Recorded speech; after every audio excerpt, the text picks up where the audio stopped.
The city of Savannah has always been known for its African American culture, especially in the 5th District, where I live. Over 50 years ago, my mother and father developed a home in the 5th District, in Liberty City to be exact. And since that time, we have lost our voice and struggled to find the really great leadership that makes us really proud. Our culture, our heritage, and our land have been questioned.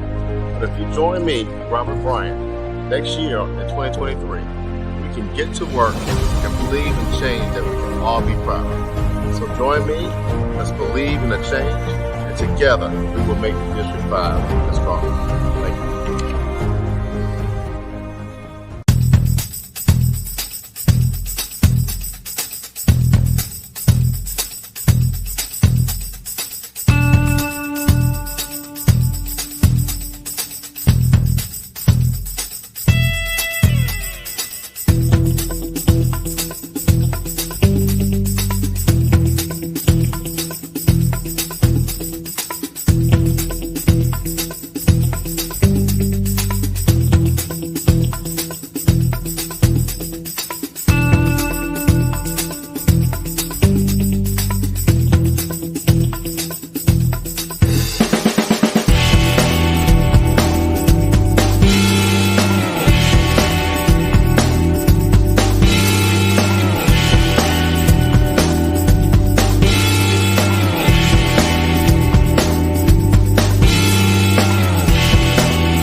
All right. I don't know what happened there, but we're back another Saturday on the Watch Dawgs on our Black Media Network. And Julius, we got you back in the seat. Hey, I'm back. You've been out having a good time, huh? No, I just happen to have things scheduled at the time that we were showing these shows. Most times on the weekend, I be done work so hard, I have other things planned, and that's what the deal was. That's right. I got you there. I got you.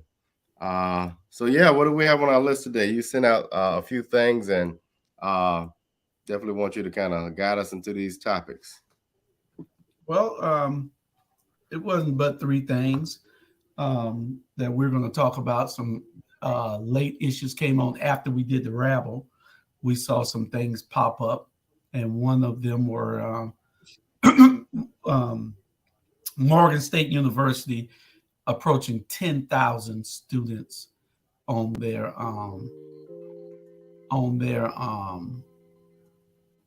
enrollment.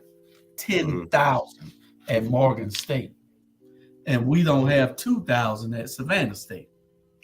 I don't even know if they got 1,500. And see, and that's part of what I've been saying for the last couple of years.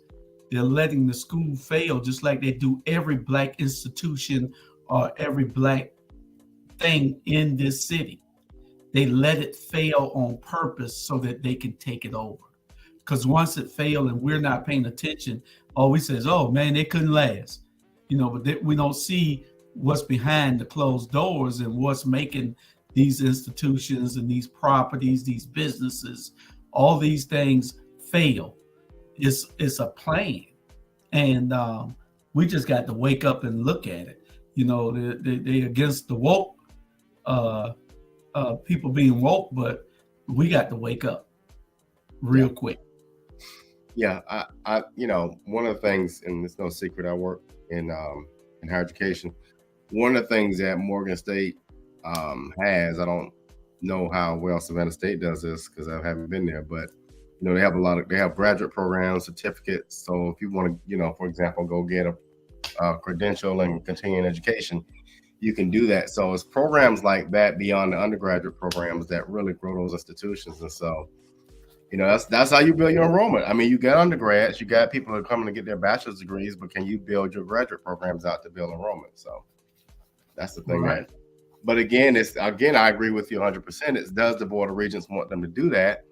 And that becomes the question, So yeah, that's the danger behind it. Does the Board of Regents want to grow the institution? To what extent, and what resources are they going to give them to grow? I mean, let's look at the clippings from it.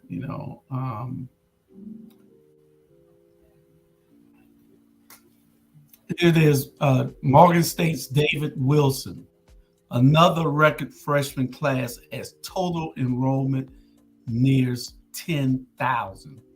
Mm-hmm. Okay, how do we get our people at Savannah State to go and find out what Morgan State is doing? Let's talk to David Wilson. Where's the leadership at Savannah State so that we can try to do the same thing? It's obviously something special that he's doing, and other community or somebody's doing, and let's read a little further and let's see what it says. Mm-hmm. Is that it? Yeah, yeah. Say last fall, Maryland's largest HBCU, Morgan State University, recorded their all-time high in total enrollment at 9,100 students. This fall, President David Wilson is expecting to reach 10,000 students due to another record influx of incoming freshmen. That's a lot of people saying that they want to go to this school, freshmen. The increased interest in Morgan comes at an opportune time as the campus undergoes a physical transformation supported by nearly $1 billion in capital investment and newly acquired real estate. As many schools nationally are doing, Morgan State University is working on leasing options for student housing in Baltimore and Townsend due to record-breaking enrollment. And that's what you want to have. You want to have a problem with housing instead of not having a problem at all. Mm-hmm. And it's just the leaders got to have a vision and they got to have balls. Not saying that it's got to be a man, but but the leaders got to have some guts, right? Some get up and go. They got to have some vision also. Savannah State got plenty of property around it that they could have tried to acquire. They did acquire the housing apartments that was right next to it some years back. Mm-hmm. But there's other properties and that they probably can get. They built the science education building, didn't they? It was something along those lines. It had to do with science or technology. It was something very. I know what you mean. Yeah. I mean, but what do they do? What can they do to increase the enrollment there? I mean, it's got to be something, Robert. Well, and the one thing, there's several good things about Savannah State, but they have a really good marine biology program. That's what they're really known for. And if that's your bread and butter, you hype that program up at all levels. And again, you build out these certificate programs. So for example, for people who don't necessarily want a degree, they can go get a certificate in marine biology or something related. That's what you end up doing. You end up bringing in numbers, but you end up bringing in revenue. So I think with the revenue, you can do more marketing, you can build out other programs. But again, I'll just use Georgia Southern one because I'm alum, but that's kind of the issue that the Board of Regents has with Savannah State is that Georgia Southern tends to get most of the attention. but you look at the programs they have and you look at the programs they get approved for. Case in example, you remember the education program used to be at Savannah State. That was a booming program. They did a very good job at that. But however, eventually it left and was taken over to Georgia Southern. So, it's stuff like that that really hurts the institution. And students gravitate to campuses that have interesting opportunities, so interesting majors. So I don't know. That's going to be an ongoing conversation. I can tell you that. Yeah. But I think it's leadership, though, Robert. Have they picked the president yet at Savannah State? No. From the last I looked, they had an interim. Got her name. However, but I don't think a permanent one has been selected. My I don't want to use the word concern. My whole hesitation with that whole process is making sure that the alumni are plugged in and engaged. And we all know that the Board of Regents and the Chancellor is responsible for that process, but to what extent are they going to engage the students and the alumni? That remains a question mark. Mm-hmm. Well, they need everybody engaged. Something ain't working at Savannah State. Something ain't working. So if it's not working, then what's the problem? You got to correct the problem. You got to find out, well, if this ain't working, let's try something new. Let's ask somebody else. You just can't keep bringing people in there to let the school just fail. If you don't have proactive people that's going to go out in the community, stop talking to the boulets. Stop talking to those bougie ass people. Mm-hmm. Obviously, they aren't giving no money. Obviously, they aren't doing anything for the school. So why is Ballard Washington dealing with them? Why was she dealing with them? She need to be talking to people who have an interest in that university. They could have hired the football coach who was local, who could have brought the program up, who could have had more people coming there, who could have inspired more local athletes to go there.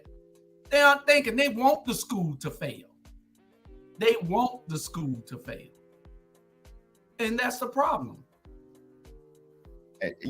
When you were saying that, I thought about Morehouse College, and it's a private institution for our viewers. It's a private institution, all-male institution in Atlanta.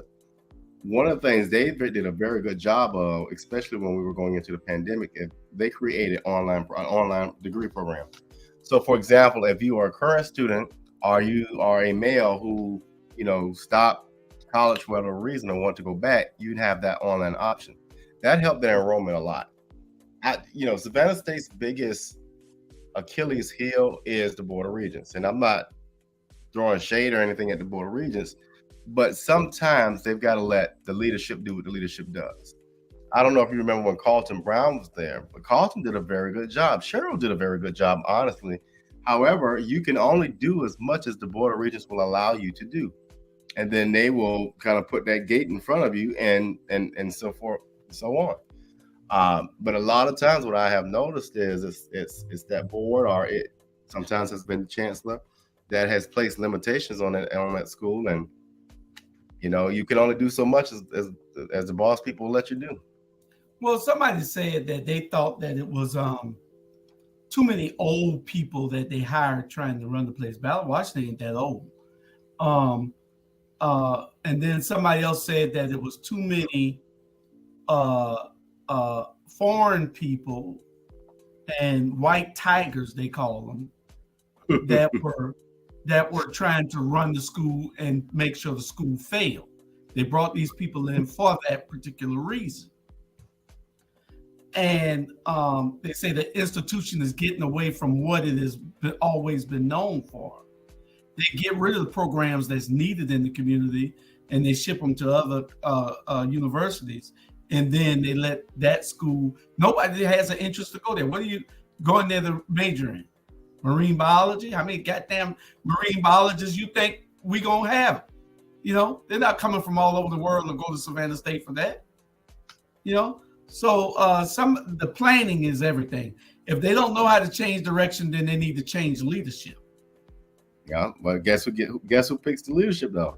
Yeah, our Board of Regents and our that same group up there in Atlanta, or Athens, or wherever they're at, they get to do and choose. But it's got to be pressure from this side. When we don't apply the pressure to them, then they do what they want. Mm-hmm. That's in anything. If you don't tell a person what you want, they're going to give you what they think you need. Or they're going to give you what they think they want. Mm-hmm. Not what you want or what you need. You know, and that's the problem. Yeah, it's tough, but I definitely agree with you in the fact that we've got to do something at a local level. And the alumni, you know, I'm not picking on alumni, but, you know, that endowment, the support, you know, with dollars, that's got to pick up as well, because that impacts the overall visibility and image of the institution. If that endowment is not competitive and enrollment is a problem and retention is a problem, that word consolidation pops up real quickly with the board. Yeah. And we don't want to see that. Well, we need an enrollment event for Savannah State. And those kids that aren't going off on athletic scholarships or real big academic scholarships, then we need to try to try to turn them over to Savannah State. It needs to be something where those students that are on the line also can get those type of grants or something. They got to be able to get, Robert, that can get them turned around to Savannah State. And that's what needs to happen. We need it to be a better recruitment effort on the leaders at Savannah State. You're bringing in these foreign people who don't know nobody, who don't know anything. Then when they get here, they get with the bougie ones, and then they leave out the people that can make a difference and will make a difference. They leave them out, and that becomes a problem. We just got to, I hate to see it, but we're telling you way ahead of time what is happening and what we see down the line is going to happen, because it's just it's not working right. It's just going in the wrong direction. Savannah State should be a school where everybody locally, we got 200,000 people here, and you trying to tell me that we can't get with and most of the students at Savannah State aren't even from Savannah. That's the problem. If you go there and you find out where those students are from, most of them are from Atlanta. Ask any student that you just happen to see, they're all coming from Atlanta to Savannah State. Why? You got 30 colleges in Atlanta. They're coming from Atlanta to Savannah State. Why can't Savannah people go to Savannah State? Why can't the people in Statesboro and Richmond Hill and Chatham County, right down in Jacksonville, all these people around this area, why can't they all go to Savannah State also? You know, so that's something that the administration needs to look into, and that we'll be continuing to talk about until somebody hears us or until something is done. We're going to go to a quick commercial break and then come right back and go from there. All right. Alabama. All right. You got it.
All right. Okay. Well, that one's still up. Oh yeah. Let me. But we took it down. Our next subject is the Alabama lawmakers. You got the Alabama lawmakers and the Alabama legislature. They are refusing to do what the Supreme Court demanded they do. And they have had clear instructions from the Supreme Court to redraw the lines. Clear instructions. Clear. Okay, couldn't make it no more clear. They redrew the lines and cut out a black district altogether.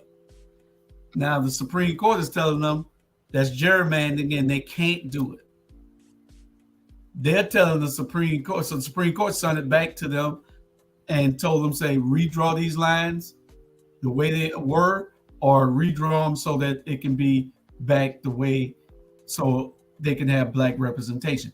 The way they drew it was that they made sure that that black majority district was split up so that you couldn't get enough to elect a black person. Mm-hmm. And so the Supreme Court has told them that they couldn't do that and it was wrong and to correct it. They have told the Supreme Court that, they just turn their backs and say they're not going to do it. So what repercussions do they have? What are the consequences for them saying we're not going to do something that the highest court in the land has instructed them to do? If they can turn a blind eye to this, if they can turn their backs to the Supreme Court, what else can they do? I mean, are they going to succeed from the union? I mean, are they going to just drop off the map? Are they going to take care of themselves, the federal government? I mean, when something like this is done, it is usually when your state gets cut off from all federal funds, and they couldn't survive without federal funds. No state can. Yeah, that's true. Well, and the Supreme Court's not going to push it too hard, given that it's a conservative court, and Alabama is as conservative as they could be. What I want to see are the folks in those districts, the black folk in Alabama, stand up and make some noise.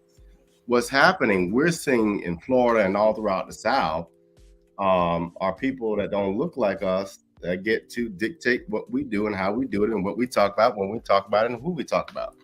We can't even talk about our own history, for God's sake, in Florida anymore.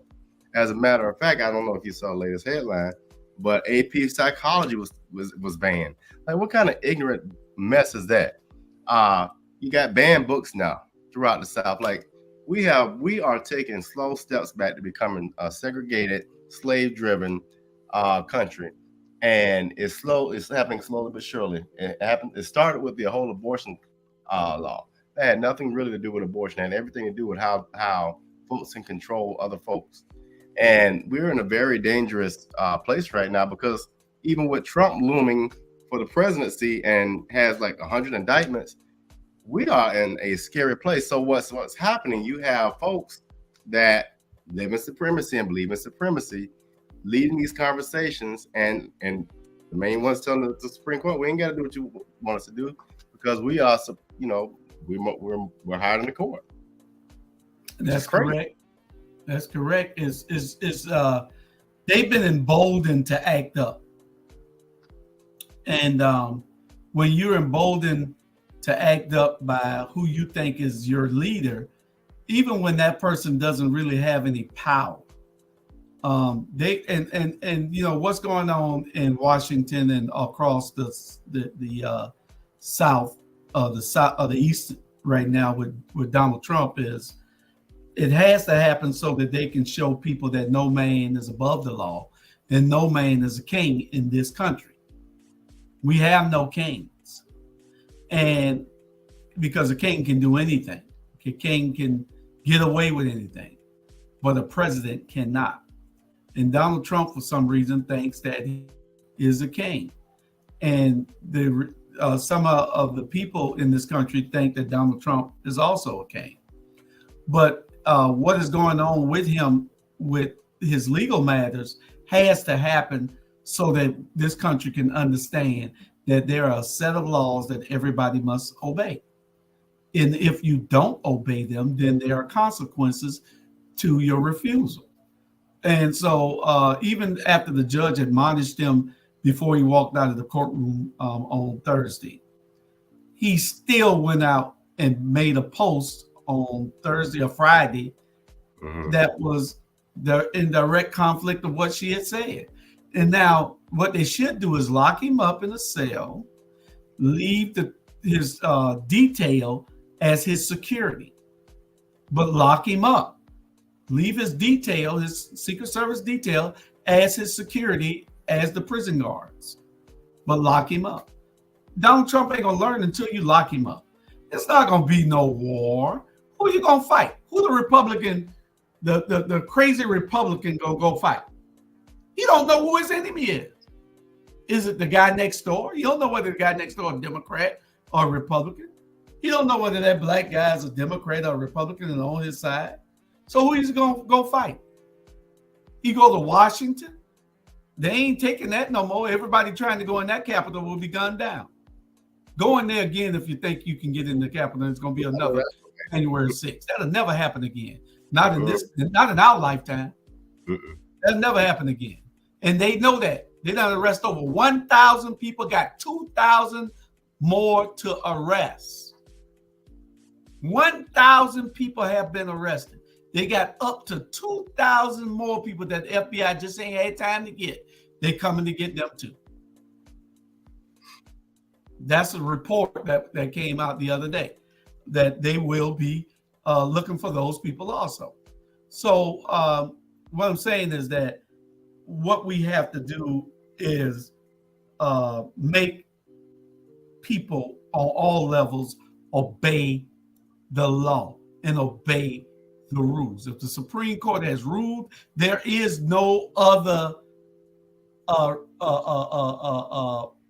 form of recourse that you have to turn over their ruling. That's the last peg in the ladder. That means that you don't have nowhere else to go. The Supreme Court told you to do something different. You're saying no. So what's the recourse? What is the repercussions for Alabama? And it should be coming down real swift and real hard, real fast. You know, and because they have to understand that this country operates on it's called the United States of America. The United States of America. And if you're not united with the rest of the states, then you get cut off. If you think that you can survive, no, you can't. Then the people get mad and rise up against you then, because you can't survive no more, because you've been cut off, choked out. Now the people understand those funds ain't coming in no more. Everything federally is not being funded no more that you had, those stipends you was getting. So the people rise up because their conditions and living conditions have changed, and they vote you out. And that's what needs to happen. You know, especially with Black people, we don't recognize things until it happens to us. We don't see this ahead of time and say, you know, hey, let's take care of this. No, we rather the foot laying on our neck, and then we want to get everybody else together. And that's a problem in our community. It really is in the African American community, that we're not proactive, we're reactive. And then sometimes we're not even reactive. You know, you got to damn near be dead for your act, you know, and that's the problem in our community. But Trump has emboldened a lot of these people. He has emboldened all the backwards ass state reps and governors, because Hot Wheels and in Texas and DeSantis in Florida, they're acting up like hell. Even in Kentucky and Mississippi, they're acting up. So we got to, and one of them got a Democratic. Kentucky got a Democratic? Yeah. But you know what's interesting about Alabama is where are the black churches? Where is the conversation from, you know, civil rights organizations? You know, it's time and place now, I think, for our civic organizations and our traditional civic rights organizations to get involved with these conversations and to start raising them up, because I mean, throughout the South, you are seeing a number of just crazy policies. Right here in Georgia, I just saw Governor Kemp was going after this idea with federal legislation and how federal laws can be applied and all that kind of crazy stuff. It's like everything they do to try to address Trump's issues, they want to go dismantle that system. And so Kemp gets behind that kind of craziness too. But where are our civil rights organizations in this conversation? Because we are really losing ground in these spaces. And like you said, is it going to be at the moment when voting rights are being attacked that we really take this thing seriously? And I'm glad you brought that up, Robert. I'm glad you did, because really, you said a mouthful with where is the church? The church is failing to act on all levels. They are failing to act. It seems like the church is just these days something to get money out of.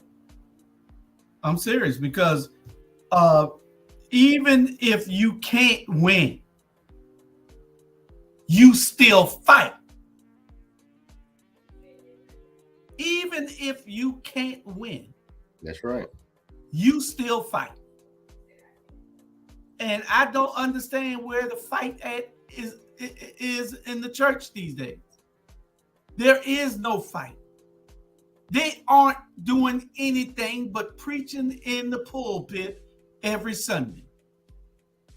Their advocacy is only as far as their front door. Mm-hmm. They're not doing anything. And I'm talking about all these preachers who aren't on the front lines out here, like Pastor Small. Right. You got to be on the front lines. You got to care. God gave you an order. He commissioned you. You said you are called. So do what you are called for. All these prolific preachers, I know everybody out there love their preacher. Oh, my preacher the best. Oh, my pastor the best. My pastor. Is your pastor out there fighting on the front lines? If your pastor isn't out there fighting on the front lines, then what is your pastor doing? And that's what the problem is. Not only the pastors, you got the people on the front lines out in the community leaders. All the community leaders, where are they? Where are they? Where are they? All these people, where's the NAACP? You know, you just can't hold positions and not do the work. You have an obligation. You have a charge to keep. Mm-mm. And you're not doing anything. That's the problem that I have with these politicians these days, and these pastors and these community leaders. We have community leaders that are following the wrong politicians. Some of them are pastors. You could take one out there in West Savannah. I call her name Marsha Buford. Mm-hmm. You follow Van down a rabbit hole, knowing it ain't no way back up. You know, and there's no sense in that. You know, you don't sell out a community. You know, you don't sell out the community. You know, but the churches don't even have soup kitchens no more. Right. No clothing pantries. No, because the food got to go to the pastor, Ivan, and the clothes got to go to the pastors also. So you ain't gonna have those things no more. The church has lost its way, and that's a great conversation we need to have, and we need to invite about 8 pastors on here so they could talk about what the hell they're doing. Yeah, You're not scared, pastor. Give me a call so you can tell me what you're doing, because you need to be on the front lines doing something. I know y'all don't like me calling out these pastors, and a lot of y'all don't like me calling out your pastor because you think your pastor's just so awesome. Your pastor ain't dealing with it because they ain't doing nothing. If I don't see you on the front lines advocating for the people, you ain't doing nothing. God didn't tell you to just stay in no church. Told you to build it. And the church just ain't a building. It's a community. Well, it's interesting how pastors, they live in the Bible. But see, Jesus was among people. Jesus was among the less than, the challenged. But we see a lot of these pastors, and I'm not generalizing, but you see a good number of them amongst the money. You see, that's the problem too we got in our community. The love of money will make us do some real foolish stuff. The love of money will make us turn our own back. But see, at the end of the day, when we lose everything we got, like conversations in the classroom, when we lose everything we got, like land, like property, like if districts perhaps, then we start taking things seriously because, oh my God, they're taking things away from us. They're taking things away from us. I had this conversation last night. Slavery ain't changed. It's at a different place. Ray, what's going on? All right, greetings to everyone. So they are here doing the protests, and the protests we talk about really about living wages here. You got some of the scholars who come from Savannah State University, former Savannah State alums and Georgia Southern alums. They're working in conjunction with the folks who are working at Fox and Fig, Penny, and also Foxy Loxy. And so we tell folks what this is about. They think it's about living wage right here, the $8.28. We tell folks this is about a living wage that has been needed. And our older women have been screaming that in this system of plantocracy called tourism. And so you got folks who've come from South Carolina, some organizers here who are joining with the workers here. But as I tell folks, the larger deal is we need them to rally around with Black folks with regard to this one. We talk about the system plantocracy, that again, with regards to the monies that are being made here and our people getting peanuts. So now it's visiting some of them. So we're down here on Bull Street. They're going to be making their way, walking on to Fox and Fig right now. They've already done the other part of Bull Street. So we're right here right now. So they paused for a second. So yeah. So we're here on the Watch Dawgs with the Watch Dawgs. Okay. And what are they protesting? Give out the audience idea of what the root of the protest is. One is with regards to wages, and then also they want to unionize. So it's been an issue with regards to unionizing, and then also with regards to being treated fairly.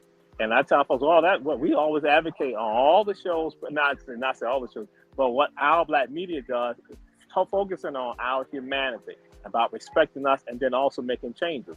And so that's why I say, although when Keisha Gibson Carter has talked about this, about tourism being a system of plantocracy. So people are not getting the wages that they're deserving. They don't have living wages here.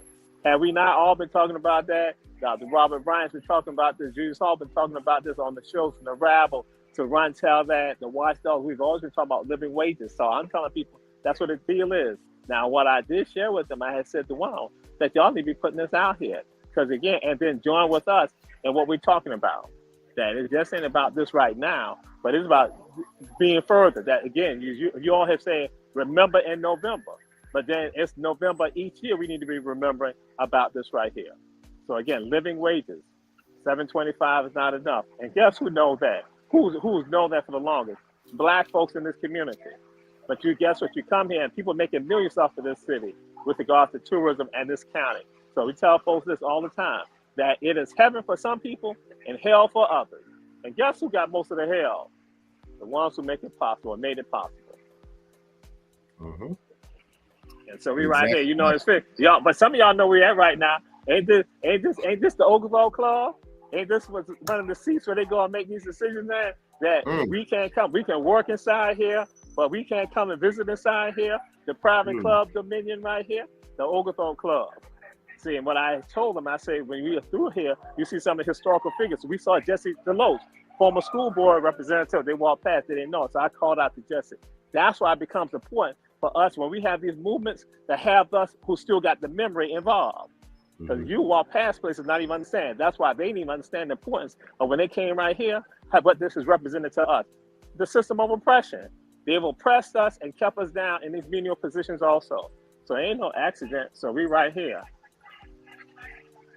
Okay, awesome. Bring them in so they can join the group. because it's all about unity, and that's one of the things we're Right. talking about now. If we don't unite to fight the issues that we face, then they think that it's okay with us, because there's not enough people fighting for these issues. And what we need is to show everybody that everybody's coming together to fight. We can't go help fight for those people down there now because they see what we've been facing all the time. But now we come and we showing them that we are part of their fight. They need to make sure that they come be a part of our fight. Absolutely correct. Absolutely correct. You are correct. Yeah, because most people don't feel it till the foot is on their neck. Right. That's right. That's right. How they say it in the old days, the shoe is on the other foot. That's right. That's right. And it ain't no fun when the rabbit got the gun. Yeah. Yeah. Yeah. Yeah, and you know what's so interesting, that you all mentioned that is, we see that locally. These issues don't bother me unless it's at my front door, and I'll use this millage rate. Yeah. This millage rate is going to impact people's property tax. People like myself, you, Terea, and Julius, it may not impact you and I directly as much, but we've got to think about that our next door neighbor who might be on a fixed income or a relative that may be a single parent, and that's going to price them out of their homes. I was on a text message yesterday with a business owner that owns property, and I said, do you have anything in this particular price range? And the response was, oh no, ever since that millage rate decision, everything is going up. And so I say all that to say, we've got to stop just worrying about what's in front of us and what's in our home, because what's in somebody else's home or what's in somebody else's issue cabinet will become your issue one day. And stop being so self-centered and realize that this community, unless we come together, we're going to fall apart just as quickly. What did Dr. King said, we're either going to work together or we're going to perish together as fools. Yeah, and I don't think we get it. I don't think we get it. Excuse me.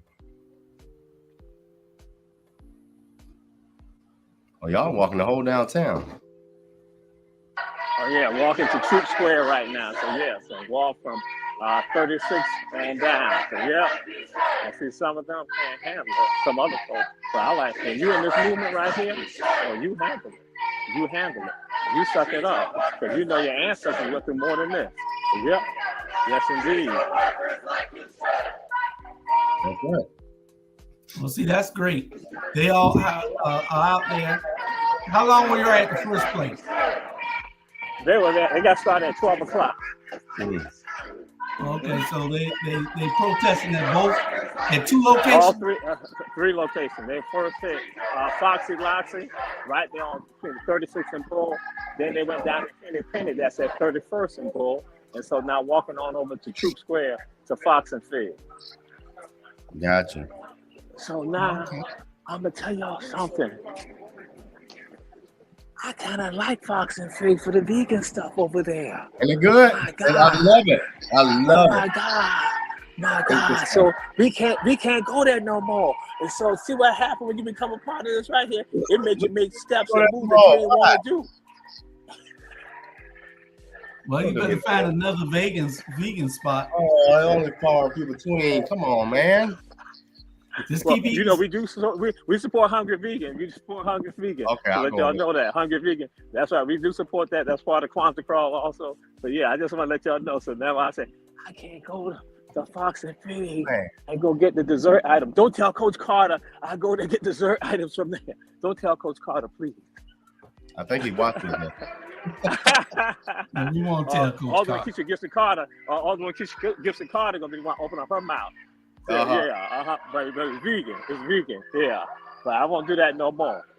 And that's tied to Clay Hodges, who came on our show, and talked about some of this. Yeah. So, So we're making our way down Bull Street. But if we could go back to that conversation about living wages, I think that would be appropriate. If you go down to that port, y'all, and you realize how much money comes through that port, it makes no sense that this city has a poverty issue. It absolutely makes no sense that we have a homeless issue. We bring in over $3 billion a year in that port. I'm lost as to what's going on. And yet you will have, going back to the pastors and other community leaders and all that, who support people that don't advocate on behalf of the city, but will advocate on behalf of Greg Parker. I have a problem with that. I have a major problem with that, because what community will always get left out and left behind? The Black community. And we just sit there, and this is what we've got to do, Julius. Talking about boycott. We've got to learn how to boycott these churches. Because these pastors aren't speaking the language you need to speak, and I'm serious about that.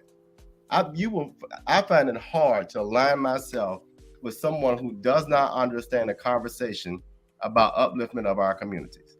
And if you don't understand that millage rates and developers and all of these other things impact our community in a disproportionate way, then I can't be in your church. I can't be with your candidate. I can't be, no, that makes no sense, because at the end of the day, like I told somebody yesterday, West Broad Street in Savannah was the Black Wall Street. And we don't even have, what, maybe 5-6 businesses now? And we, come on, there's something fundamentally wrong with that. I haven't said, what I haven't said? I didn't want to cover your face. Let me move you up. I haven't said he won't do that no more. Quick, somebody get it in right.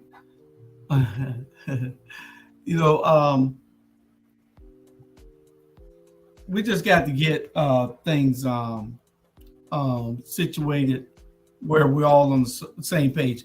People are more organized than we are. These Black churches, we need to call them out. Nobody don't like nobody talking about their church. They think that's where they're going to be saved. That the church cannot save you. The church cannot save you. Stop thinking that stupid mess. The church cannot save you. You just go in there to get the education. The church cannot save you. You have to save yourself. It is what your life that will save you. Ain't nothing the church can do for you but give you the education and the spiritual comfort and help that you might need. You can get that yourself if you want. You just got to know how to get it. Anyway, that's a subject for a whole nother day again. Right, we got these subjects that we can run over and run through. It all comes back to unity. I see Keyshawn Housey is there. Keyshawn is everywhere where there's a fight. Man. And I admire Keyshawn for that. He is everywhere where there is a fight for something positive, for something that's good for the people. Keyshawn Housey is always there, and I admire him for that. And we need more young people like him that is out there fighting. We need more people, period. What's the biggest excuse for people going out today? Oh, I saw it was 70% chance of rain today. Oh, it's too hot out there. It's 110 degrees. Well, after a while, you ain't gonna have nowhere to be out of the rain or be out of the heat. Well, I'll tell you one thing. You gotta fight now. If we keep on this track, we'll be back in the cotton field. See how you like that heat. Yeah. I mean, hey. But what was your third topic? We got 10 minutes left. Now, see, now you want to go off on time. See how folks do? No, but I mean, ain't nobody but me and you. And we're finished. When you're not finished with the subject, there's no need in quitting. I'm messing with you. Yeah. But you brought up a good thing that I think a number of people, and this is a nationwide topic, and that when we are looking at selecting candidates, my particular rule of thumb is pick people that's going to represent your values or things that you align with, but also look at who's given to them and why they're given to them. So for example, let's just hypothetically say the Coca-Cola company wanted to give me $3,000. Well, that's really abnormal. Because why would the Coca-Cola company give me that for a local election? People would then beg the question, what is it what's the deliverable on that? And so if you look at some of these local in Savannah, some of these local campaign contributions, question marks get raised because it's like, well, I didn't know y'all were friends. I didn't know y'all were cool, because anybody can give you money. Your friend might live in Dallas or whatever, or might own a company. You never know. But when you start seeing benefits like $2,000 a ticket and certain gas stations going up all around the city, the question mark goes up. Yeah, they won't favor. And we understand that this is how it's done in this country, all over across the whole map. But they're paying for access, and there's nothing wrong with them having access. What your vote and decision should be is whether it's good for the people. If it's good for the people, then that is good. If it's good for the people, it is good. There's no problem with that. I see they're protesting there, and they got there in front of the place. Yeah, okay. See, that's what. See, these people out there doing what they have to do because they want to make a difference. They want to make a change. You can't get change. People don't know you want it until you show them that you need it. So that's what that group out there is doing. Look at them. They're united. But the thing that they have to understand is that they have to be able to harness all that energy at the voting polls, at the voting booths. They got to be able to say, I'm registered here where I can make a difference, and my elected official will listen to me. My elected official will walk this path with me.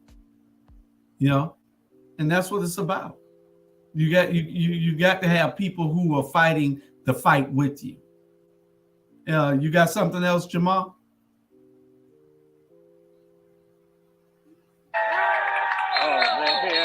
They saying Savannah going to consist of 725 is not enough. So we've long known that. We've long known 725 is not enough. But many other people, that's what they're getting, and they're raising families on that. So y'all hear the chant. And y'all say Keyshawn's here, Michelle and Nacho's here, and we got some of Savannah State scholars here also. Because again, they understand about being leaders of today, not tomorrow. So I'm gonna mute myself so in case y'all want to say anything. Well, here's an interesting question. Because I agree, the living wage is off the chart crazy everywhere in the United States. But when you have a income of $10 an hour, $12 an hour in certain cities like this one, it's challenging to try to make ends meet and find a nice place to live. And so when you help me understand this, Julius, when you have 90% of the people that say, don't impact my property tax, don't let my rent increase, but 90% of the residents are saying that, and you have city leaders that vote to do it anyway, I don't understand that logic. So make sense of that for us. Well, the thing is, they don't listen to the people. You were sent there by the people, but once you get there, you don't believe that you were sent there by the people. You believe that you got there on your own. Nobody voted for you to get there. You got there on your own. That's the way that Van Johnson thinks. That's the way that Dietrich Leckett thinks. That's the way that Linda Wilder Bryant thinks. Until it's election time, that's the way that they think.